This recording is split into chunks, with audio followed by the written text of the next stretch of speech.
These kilns are surrounded by myth. And to me, that's very exciting. You know, that's how we live our lives. We make up myths.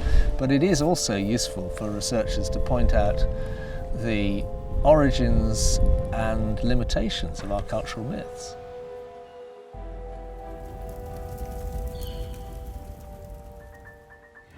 Why build the kiln in Wytham Woods is quite a good question. Oxford, I don't think, cares so much about the pots.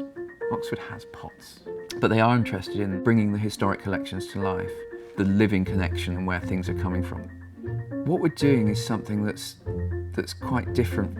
These are research kilns, and they're research kilns in a very broad sense.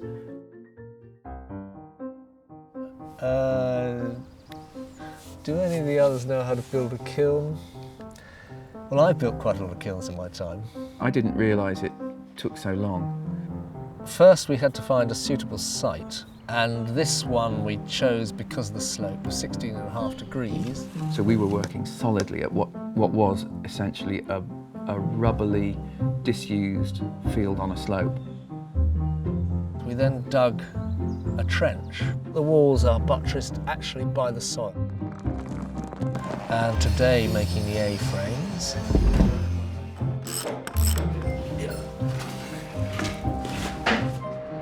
If you'd asked me the worst moment, I've got a list. In fact, I've got a spreadsheet. We then wove the willow basket.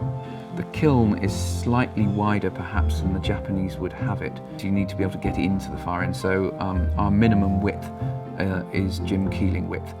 And that required a little more girth. So we've been working at this intensively.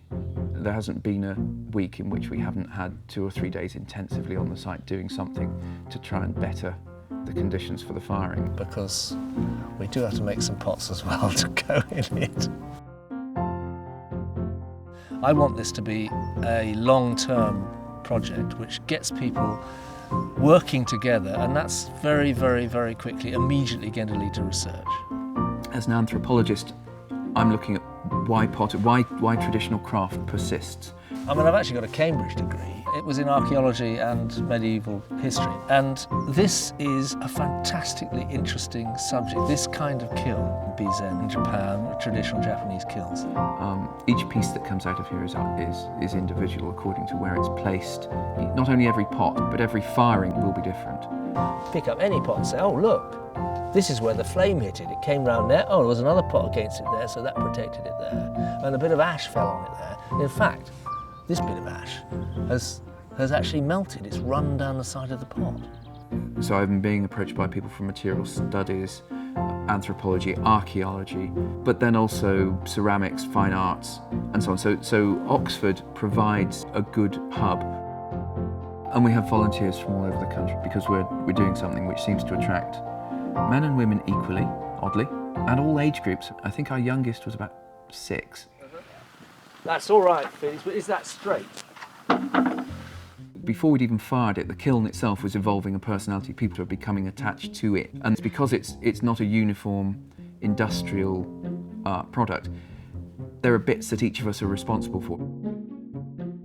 We then started to think, well, what should this kiln look like? The Chinese often refer to them as dragon kilns. Our Japanese artist in residence, at that point, he started calling it the English kiln.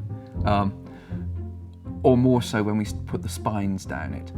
Then it obtained eyes and a whole range of other things. What we created was a kiln that is as memorable as the pots. It's a very individual thing. Nobody else has got a kiln like it. So there's a love of the kiln in the people who made it, which is not necessarily what you would expect from an industrial machine. When we got to top temperature, the pots were glowing and it was obvious that it was going to be successful.